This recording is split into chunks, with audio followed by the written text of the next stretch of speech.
So I am doing a Facebook Live, and this is like the first time I've done one, and I want to see what is even going on because I don't even know. I don't even know. Oh my God, there I am. Ah, this is so funny. So like, what do? I guess I just kind of hang out here and people are watching me. This is awesome. Look at this. Stephanie Karp, Anthony, what's up? Daniel Gomez, Tracy Ann, everybody's with me. What's up with my people? How cool. So, and there's my cousin Danielle. This is amazing. So, hey, Tracy Ann. Put on a mask. Literally, this is my first time doing a Facebook Live. I figured, what the hell? I may as well try to interact with the people and see if people have like a question for me. Nothing is off limits. You guys can, it's 10 p.m. I mean, Eastern time. And, you can ask me whatever. You can get very adult with this. So, I guess what I wanted to, jump on here and say is, Love Quest coaching. Basically, this is like my passion. I've like wanted to become a legit coach so that I can help people with the transformation of dating and relationships within 30 days. So like basically if you have like a relationship issue or you're even just rolling single, like you're totally chilling, being single, loving life, doing your thing, but you want to maybe transition into perhaps meeting somebody, dating with purpose. If you're in a relationship and you just want to like transform that relationship and take it to another level, that's what Love Quest coaching does. I figured, why not jump on Facebook Live? And so it's not my left ring finger. This is my right hand. And it's a right hand ring. I wear it all the time. It's very special to me. But thank you, Rita Roviera. I am the badass. So are you. But yeah, this ring has gotten me a lot of trouble in the last couple of weeks. I've posted some photos, but you know how like when you take pictures, it flips? So I have a right hand ring. It's very meaningful to me, very special ring. So anyway, it's this is the left hand, and there's nothing on it. Except in my imagination, there's a big fat ass 4-carat beautiful diamond on that finger in my vortex. So if you guys have a question for me, fire it away. Nothing is off limits. While you guys are, coming through with your questions, I'll just like share my story, what prompted me to want to become a coach, specifically in the dating and relationship space. And my story, started out, I was, back in high school, and I was always a girlfriend. Like, I would literally go from relationship to relationship, and they would, like, overlap. Like, I wouldn't break up with someone until I had someone else lined up. And, this ring is, like, people are getting twisted over my ring. I am not engaged. It's a right-hand ring. I've had it for over 10 years. I absolutely love it. I wear it all the time. This ring is, my God, people getting in trouble with this ring. My goodness.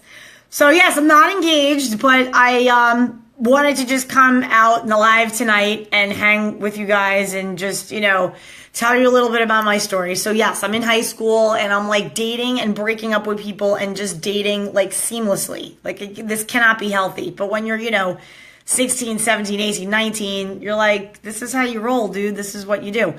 But I've come to learn later in life as I progress through my 20s that there's so much value to be had in being free and coming into your own person and into your own mentality of how you want to approach relationships.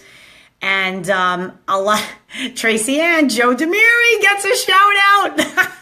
Yes, I don't know where Joey D is these days, but I have much love in my heart for Joey D and every single guy that I've ever known in my life. For the person that I seek is the culmination of every great quality of every great man I've ever known.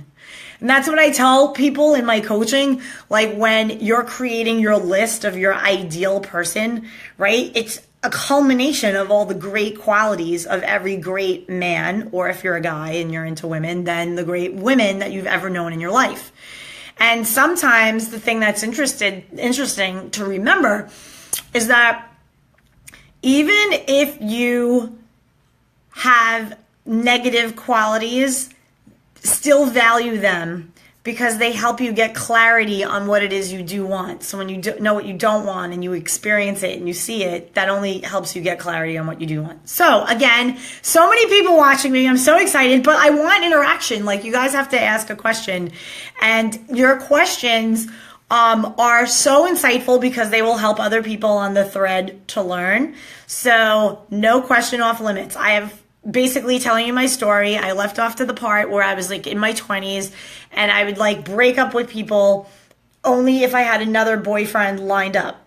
And I later in life that, you know, this is not really the most healthy approach. In fact, it was later in life where I came to learn that this is a trait of the classic codependent, meaning the person who cannot be alone. It's like break up with somebody, somebody else is right in the wings, and you don't have time to process the experience. You're just too busy looking outward for that person to come in and fulfill you, when in actuality, your fulfillment should come from yourself first and foremost. So that was like my first lesson, at least the red flag in my life, that like something was up here, but I didn't care because I was young, and that's what you thought, you know, you did when you were young. You're like, well, of course I'm going to get another boyfriend. That guy's cute, and I like him better than the boyfriend I have now. So I'm going to break up with this boyfriend, and I'm going to go get a new boyfriend. But, you know, I highly recommend that if you continue to do that well into your 40s, it's a bit of a problem and you need to handle it. And that's what I help people to do. I have this program called the 90-Day Post-Breakup Detox. It's something I did to myself 2 years ago after I divorced and subsequently went right into that old pattern of finding another relationship to overlap with the exit of a relationship. Not a good thing. And finally, I did this to myself, but it was on such a level that I really hurt myself badly doing this. So I had to pull it back, rein it in, and really heal the right way. So what I did in this detox that I did to myself, and some of you who, you know, followed me back then kind of saw this whole thing unfold, and I was very honest and open with like my whole post-breakup detox. And it called for like a curfew. Like there were limited amounts of times where I was out past midnight during like a 3 to 4 month period. And I went really inward. I focused on like working out, getting my nutrition back on point. I couldn't eat right. I wasn't sleeping right. I had anxiety. It was a disaster. But I had to go through all of this healing and in a gradual pace to really make it stick. And I was profoundly changed by it. I somehow had the wherewithal to codify everything that I did. And I wrote down the names of the books that I did, the meditations that I did, the lessons that I learned, the passages in certain books, articles, like you name it. I just kind of like kept a record, and even like in my journal of like everything I did to heal myself. And now it's a package. So if you know anybody out there who totally banged up after a breakup, not sleeping, not eating, just like hot mess, confused, doubting their own judgment, send them my way. I offer a complimentary phone call because like this is rough, especially for people who are going through breakups and they're not eating right and they're not sleeping right. Like they need somebody to talk to. And oftentimes like their friends are going to give them advice, but like not really getting them moving forward. They're going to just say what they want to say in their heart, and they mean well, but like there's a method that I've learned through coaching, and my training is coaching, where certain key questions can get you to really come to your own conclusions on your own and figure out where you want to go. Not where everybody's telling you to go, but where you in your heart want to go. And sometimes, honey, that just means going to the fridge and getting yourself some ice cream and getting a blankie and watching like a movie that makes you cry for a week straight. My thing was Eat, Pray, Love. When I was going through my 90-day post-breakup detox, I must have watched Eat, Pray, Love like 15 times in 3 months. I don't know what that was. it was something about her journey that spoke to me. So whatever, but you got to heal in your time. And your friends will want to be like, come out with us, hook up with someone who looks just like them. You'll love it. And it's like, no, that's not what you need. So again, if you know anybody, or if you're watching this right now and you're going through like a rough breakup, divorce, whatever, like hit me up. We'll do a complimentary call. You could get a taste of like what coaching would be. And then, decide from there. But like, I'm totally here for you. That's like a rough ass thing to go through. It's like not even a joke how like breakups, and at any age, it doesn't even need to be divorce. It could be like whatever, you're 20, 28, 35, 40, 45. I get hot messes in all shapes, sizes, ages, honey. It bangs you up. Breakups are rough. So, I throw it out to the group. This is kind of turning into like a whole, detox breakup thing. I'd love to see in the posts if somebody is brave enough to at least say the name of the worst breakup in your history of your life. Like, who is the person responsible for that? And if you come to peace with it, because it's through that person that you probably learned so much. So hit me up, write that. You can even put the initials. You can be like the initials of the person. I watched How I Met Your Mother. They were my best friends for a month straight. Wine and my dog. Wow. Like, see, everybody has their own way to like get through their breakup. Some people just want to like, Amazon shop and like take up a shopping habit. Other people binge drink. Other people go out and have like crazy promiscuous sex. I mean, when you're hurting, you turn sometimes to things that are just not kind to you. And some people overeat. Some people starve because their stomach locks up. That's like what happened to me. We got, Tracy Ann going for it. Breakups are rough. And though the positive side to the breakup, though, because there is one, there always has to be a positive to a negative, is that you come away with such clarity about who you are and what you want in your next relationship. And you even take it back a notch and you start to cultivate that relationship with yourself. And you go inward and you really start to heal. And the key during this process is to go through all the phases so that in the end you're not bitter and angry and mistrusting and shut down and jaded, that you're kind of like, you know what, that experience rocked my world and it made me stronger, it made me clearer, and now like, dude, I'm ready to like rise up with a special hot level of badassery that I can give of myself again into another relationship and be like totally cool with the other person. Like, all of that is all cool. So, a lot of people are challenged with the whole, how do you stay friends after you break up? Like, there are a lot of people out there who are, ex-spouses, and that's like a very big deal for the spouses, especially when there's like kids involved and you're like bound for life. You have to work it out, co-parent, come up with boundaries, come up with guidelines, and really make the kids like the top priority. And it takes such a level of maturity to do this. And I like commend all the parents out there that do that. Like, I'm lucky I have still, they're all alive, knocking on wood, my parents, right? So I met my stepmother when I was 3.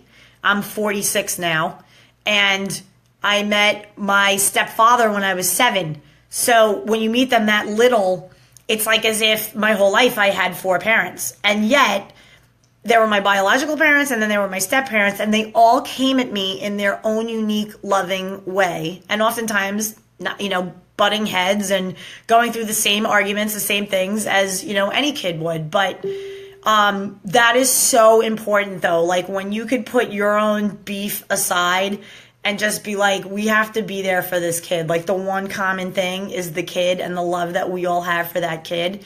And just, like, put beef aside, jealousies, petty bullshit, and just, like, be there for the kid and raise it right. Like, that's a gift that your kid will love you for and be a better person for. So breakups do not have to be like drama, tragic, awful. You can get a whole lot of good out of them. And you can certainly be really good friends with your ex. In my case, I am really good friends with my ex-husband. We like consider each other family. It means the world to me. And we had to have that time though, like after we got divorced, of like just no talking, separate time to just let things lie. And it sucked, but now after, we could go grab dinner, talk, catch up, and it's great. Like we laugh about random stuff still, like really good friends, want nothing but good things for one another. And, it's just like special people in your life. I know my ex-husband for 26 years. I met him when I was 20, right? So he's one of the people who know me like pretty well. So, in your life, that's a gift. So you don't want to just like discard people, if the marriage didn't work. So now we have to kind of come together and think, okay, well, what's this new relationship that we're creating? Like, what can this be? So it's been cool. It's been interesting. And, I'm always looking forward to making sure he's cool, making sure his life is going good, what's he up to, all that. And he's the same like that for me. So I want to give a shout out for Tracy Ann. Girl, you are just a doll. You're just revealing it all. Tracy Ann, I went to high school with. I know her ex-husband. They had a child together, married, then divorced, and their child has a disability. So they are co-parenting, and the son is super sweet, happy, super respectful. So see, it really matters to the world when your marriage doesn't work out, but you come together to co-parent a kid. It like really, really matters to the kid. So thank you, Tracy, so much for sharing your situation and your, life path with everybody. Your journey is amazing. And you are totally honest and blunt, typical. Shout out to my Long Island girls who are as no bullshit as they come. And I have like a funky angle. So I'm like, I hope you guys are seeing me okay. Anyway, so yeah, Maria Giambona, I love this. All of my like New York, Long Island, ride or die, Island Trees High School people coming online. These are people that, they know me when like back in the day. So I'm really, really psyched for that. That's awesome to see you guys up on the Facebook Live. So what else? So now I'm in my 20s. I'm like kind of telling you my story and then doing the Facebook Live. So I end up finding the ex-husband in college, college boyfriend, like, oh my God, so cute, couldn't even deal, took my breath away, handsome as all get out.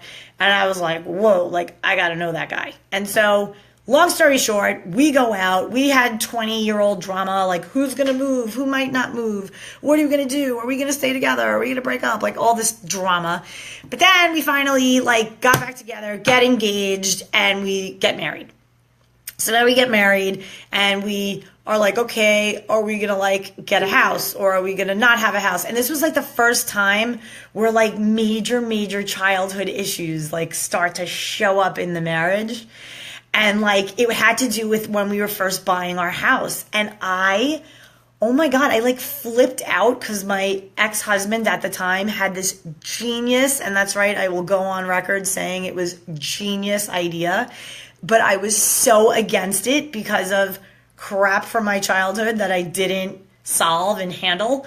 And it had to do with buying a house. I wanted a house. I did not want a 2-family house with strangers living in my house because I lived like that my whole life.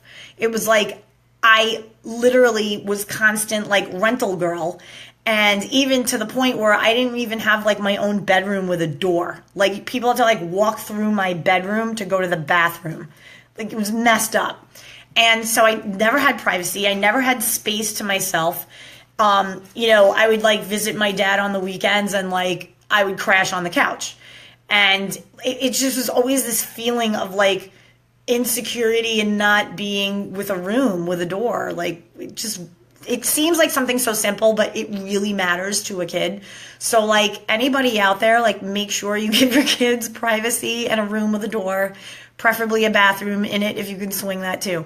Anyway, so it comes down to like buying a house with the husband, now ex-husband. And it would have been such a genius, brilliant investment to just buy a 2-family house, live in it for a few years, then we move out, rent out both units in the house. Like, by now we would have been millionaires. It probably, well, I don't know if we could say we'd still have been together because it wasn't only about that, but definitely would have been a brilliant way to have nest egg. So if you guys want to watch a cool person talk about multifamily real estate investing, my former boss, Grant Cardone, who's this like poised to be a billionaire, sales master and multifamily real estate investor, Google him and check out multifamily real estate investing, Grant Cardone. Some amazing information that's from like a viable source. I kind of, blew it on that one, but never too late. I plan to, again, maybe, perhaps, buy some real estate. And if anybody's out there, like, all about real estate, by all means, like, drop me a note and, educate me. Love that. So let's see. What else can we talk about? Okay, so now it's time to buy the house. I flip out. And, of course, bless my ex-husband because he, like, always would want to see me happy and gave in, and he really should have stood his ground on this, but he gave in, and we bought a house 12 houses away from my mother-in-law, my former mother-in-law. So that within itself, came with some amazing lessons. Number one, benefit of being 12 houses away from the Italian, like born in Italy mother-in-law. The food, oh my God, the food is the best food. And it was like 12 houses away, always fresh and like perfect food. And I miss it to this day. I love it. I love the food so much. It was like Sunday dinner. And we even like made sauce together, all of us. We'd make sauce for like the whole year, every August. It was awesome. So yeah, it's stuff I miss. But the bad thing about living so close to home is that, at least in our case, you kind of never left and you kind of still had that mindset and that belief structure of the same people that you're around. And in that case, my ex-husband lived in the same town that he went to high school in. So it was like similar mindset, similar people. And, it was a little difficult to get out of comfort zones and push ourselves to really live the way we wanted to live. So, I don't know. There are people who also live like in the same hometown that they grew up in and they love it and it works out great and they get married and they stay married forever and their parents are up the block and all as well. So I'm just saying, explore that for yourself. It's not for everybody.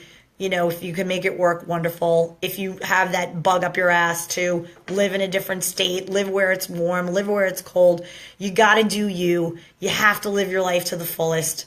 And you could always visit your family. You could always, have them come see you. You can make things happen. It's just really super important to, follow your bliss and like live well. So, all right, it's 10:24. I've been doing this for about 24 minutes straight. I have a gift. And I want to open it up and see like if there's any, questions that anybody has, anybody going through a little relationship dilemma. And I will, for the purpose of this, I feel like you all can see each other. I'm not sure how this whole thing works, but like if you want me to be confidential about like what you're sharing, I'll totally be confidential. But I just like really appreciate you guys checking me out tonight on the Facebook Live. And, what ended up happening will be left for my next episode, I guess. I am kind of going through my backstory as to why I decided to be a coach, what happened in my personal life that kind of inspired that. And I'm up to the part now where my ex-husband and I buy our first home 12 houses away from his mom, who is literally, and I will be totally fair, like she was like my other mom. Like I never kind of felt like removed. She was super giving, so generous, like treated me like her third kid. Like I wasn't outside the family in. I was like one of her children. So that's always something that, always mattered to me. And I always felt that from her. And now she's in the dirty Jers, chilling in the hot summer. And, I have some questions prepared. When are you going to be live again? So I don't know. I feel like I need to do this every Monday night at 10 o'clock. I think it's like a good time where adults can be watching. It's after I do my coaching prep work that I have. So I'm on the computer already. And I think like every Monday night, 10 p.m., Love Quest Live with Lisa. And you can prepare some questions. I'll probably tease it. This was super spontaneous. I just was like, oh, somebody's on Facebook Live. Maybe I should check that out and see if anybody comes on. And I just like went and did it. Was wondering when you're going to get on Facebook Live bandwagon. Good to see you. Christy Sanfilippo. Oh my God. She's my best friend from junior high. She's been rocking it on Facebook Live. I've been watching your workout vids, girl. You're like killing it with the beach body. So good for you with that. And Monday night, it's a date. Thank you, Tracy Ann. I can count on Tracy Ann to be my little ambassador. Invite other people to kick it with me live, 10 p.m. You can get a little, we can even make it like a foodie thing. It's like little naughty little snack on a Monday night. You have permission. Christy Sanfilippo could suggest some healthy snacks for the lowdown. We could all just snack together and talk about love. All right, love it. Every Monday night. So, somebody's asking me, just on a random message, what part of New York I am from. Well, I was born in the Bronx. I was raised Long Island, Bronx, Brooklyn, then Jersey, then back to Long Island, Brooklyn again a little, then Jersey again, and then Miami. So I was like kind of New York, New Jersey area, and then boom, I went to Miami. And I love it here. So, Brandy Kolosky, see, Brandy's on board, 10 p.m. Monday nights. Lisa's Lowdown on Love. Have your questions. Next time I'll share parts of my journey, stuff that I learned some stuff from that hopefully you guys can learn some stuff too. But then I also want questions from you guys so I can answer them on the fly. And all is well. So 1028, one of the things that I guess I'll leave you with this week is to reconnect with someone who you may have broken up with in a really nasty, mean way, and just find them and apologize for it and say, listen, dude or dudette, I was kind of rude to you a couple of years ago. I wasn't in the right mind, and that wasn't cool. So I'm all good. I'm in another relationship, and I see you are too. All is well. I just want to be cool with you and love and light. So you always want to end things, You don't want bad wooji. Bad wooji is not good. You want to just always kind of circle back with people and be I wasn't in a right mind. I said certain things that wasn't cool, and I wanted to apologize. So that said, good night, everybody. Be well. Next Monday night, 10 p.m., Lisa's Lowdown on Love. Bye.